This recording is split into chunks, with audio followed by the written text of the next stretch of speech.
दोस्तों, इस समय पाकिस्तान अधिकृत कश्मीर यानी पीओके से जो तस्वीरें और खबरें आ रही हैं वो झकझोर देने वाली हैं। सोशल मीडिया पर लोग इसे रावलकोट नरसंहार कह रहे हैं और पाकिस्तानी सेना की तुलना ब्रिटिश राज के जनरल डायर से कर रहे हैं। हालात इतने खराब हो चुके हैं कि वहां इंटरनेट पूरी तरह बंद है, सड़कों पर लाशें बिछी हैं और भारत ने भी अंतर्राष्ट्रीय मंच पर पाकिस्तान की इस क्रूरता की कड़े शब्दों में निंदा की है। नमस्कार, मेरा नाम है प्रखर और आप देख रहे हैं प्रखर इनसाइट्स। आज हम बात कर रहे हैं पीओके यानी पाकिस्तान ऑक्युपाइड कश्मीर की, जो इस वक्त बारूद के ढेर पर बैठा है। जून 2026 की शुरुआत से ही यहां भयंकर हिंसा भड़क उठी है। पाकिस्तानी रेंजर्स और सेना ने प्रदर्शन कर रहे आम निहत्थे नागरिकों पर अंधाधुंध गोलियां चलाई हैं। सरकारी आंकड़ों के मुताबिक 11 से 30 लोगों की मौत हुई है, लेकिन स्थानीय लोग और चश्मदीद दावा कर रहे हैं कि मरने वाले का आंकड़ा इससे कहीं ज्यादा है। आखिर पीओके अचानक क्यों सुलग उठा? वहां के लोग पाकिस्तान से आजादी के नारे क्यों लगा रहे हैं और पाकिस्तानी सेना अपने ही पाले हुए इलाके में इस कदर खून खराबे पर क्यों उतर आई है? आज के इस वीडियो में हम पूरे मामले का फैक्ट चेक करेंगे और आसान भाषा में आपको पूरी क्रोनोलॉजी समझाएंगे। वीडियो में अंत तक बने रहिएगा। दोस्तों, मामले की शुरुआत होती है जून के पहले हफ्ते में। पीओके के रावलकोट इलाके में एक स्थानीय ट्रेडर यानी व्यापारी की पुलिस के साथ झड़प में गोली लगने से मौत हो जाती है। इस मौत के बाद स्थानीय लोगों का गुस्सा 7वें आसमान पर पहुंच गया। राइटर्स और एनडीटीवी की रिपोर्ट के अनुसार रविवार को उस व्यापारी के शव को जब अस्पताल के मुर्दाघर में रखा गया तो बाहर हजारों की संख्या में प्रदर्शनकारी जमा हो गए। वो इंसाफ की मांग कर रहे थे। तभी वहां पाकिस्तानी रेंजर्स और अर्धसैनिक बल यानी पैरामिलिट्री फोर्सेस भीड़ को हटाने के लिए पहुंचते हैं। बात इतनी बढ़ती है कि सुरक्षा बल सीधे नागरिकों पर अंधाधुंध फायरिंग शुरू कर देते हैं। चश्मदीदों का आरोप है कि रेंजर्स ने आसपास की ऊंची इमारतों पर चढ़कर सीधे लोगों के सीने और सिर को निशाना बनाकर गोलियां बरसाईं। पीओके के आधिकारिक आंकड़े के अनुसार कम से कम 11 से 30 मौतें हुई, जिनमें 4 सुरक्षा कर्मी भी शामिल हैं और 70 से ज्यादा घायल हुए। स्थानीय संगठनों का दावा है कि वास्तविक मौतें 50 से लेकर 100 से भी ज्यादा हो सकती है, क्योंकि सेना घायलों और शवों को उठाने भी नहीं दे रही है। अब सवाल आता है कि एक व्यापारी की मौत पूरा पीओके कैसे बंद करा सकता है? क्या यह गुस्सा सिर्फ एक दिन का था? बिल्कुल नहीं। इसके पीछे 2 सबसे बड़े कारण हैं। पहला कारण है जेएसी पर बैन और धोखा। पीओके में पिछले कुछ महीनों से जनता महंगाई, आटे की किल्लत और बिजली के भारी बिलों से खिलाफ शांतिपूर्ण आंदोलन कर रही थी।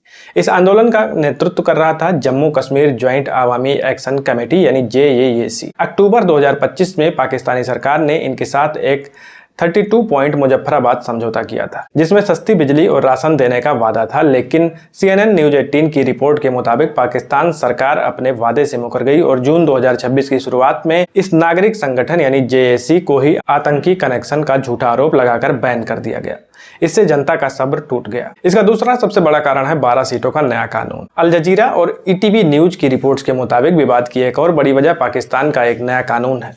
पीओके की कुल 45 विधानसभा सीटों में से 12 सीटें उन पाकिस्तानी नागरिकों के लिए रिजर्व कर दी गई हैं जो कश्मीरी शरणार्थी बनकर पाकिस्तान के अन्य प्रांतों में रह रहे हैं। स्थानीय लोगों का कहना है कि ये 12 सीटें सीधे तौर पर पाकिस्तानी सेना और सरकार के कंट्रोल में रहती हैं, जिससे वे पीओके के स्थानीय चुनाव में धांधली करते हैं और वहां के मूल निवासियों के लोकतांत्रिक अधिकारों को दबाते हैं। जब वहां की सुप्रीम कोर्ट ने भी इस रिजर्वेशन को सही ठहराया तो लोगों का गुस्सा भड़क उठा। इस नरसंहार के बाद पीओके में हालत पूरी तरह से नियंत्रण के बाहर हो चुके हैं। न्यूज 18 की एक्सक्लूसिव रिपोर्ट के मुताबिक मुजफ्फराबाद, रावलकोट, पुंछ और मीरपुर जैसे बड़े शहरों में पिछले 6 दिनों से मोबाइल नेटवर्क और इंटरनेट पूरी तरह से बंद है। पाकिस्तानी सेना के प्रमुख जनरल आसिम मुनीर के आदेश पर पूरे इलाके को छावनी में बदल दिया गया है। इस पूरे खून खराबे पर भारत की भी तीखी प्रतिक्रिया आई है। भारतीय विदेश मंत्रालय प्रवक्ता रणधीर जायसवाल ने एक कड़ा बयान जारी किया है। द हिंदू की रिपोर्ट्स के मुताबिक भारत ने कहा है कि पाकिस्तान हमेशा से अपनी नाकामियों को छिपाने के लिए फेक न्यूज फैलाता है, लेकिन पीओके में जो पुलिस बर्बरता और मानवाधिकारों का उल्लंघन हो रहा है उसे दुनिया देख रही है।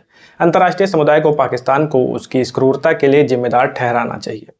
सिर्फ भारत ही नहीं बल्कि अंतर्राष्ट्रीय स्तर पर भी पाकिस्तान घिर चुका है।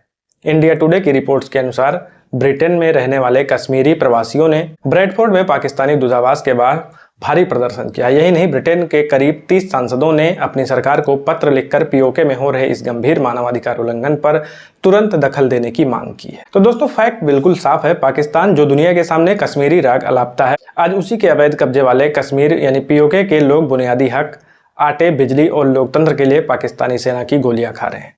पाकिस्तान की बदहाल अर्थव्यवस्था और सेना की तानाशाही ने पीओके को एक सिविल वार यानी गृह युद्ध जैसी स्थिति में ढकेल दिया है। इस पूरे मामले पर आपकी क्या राय है? क्या भारत को इस स्थिति में दखल देना चाहिए? क्योंकि भारत हमेशा से पीओके को अपना अभिन्न अंग मानता आया है। अपने विचार नीचे कमेंट सेक्शन में जरूर लगें। अगर आपको यह वीडियो पसंद आई हो तो वीडियो को लाइक करें, दोस्तों के साथ शेयर करें। चैनल पे नए हैं तो हमारे चैनल प्रखर इनसाइट्स को जरूर सब्सक्राइब करें। मिलते हैं नेक्स्ट वीडियो में, तब तक के लिए जय हिंद, जय भारत।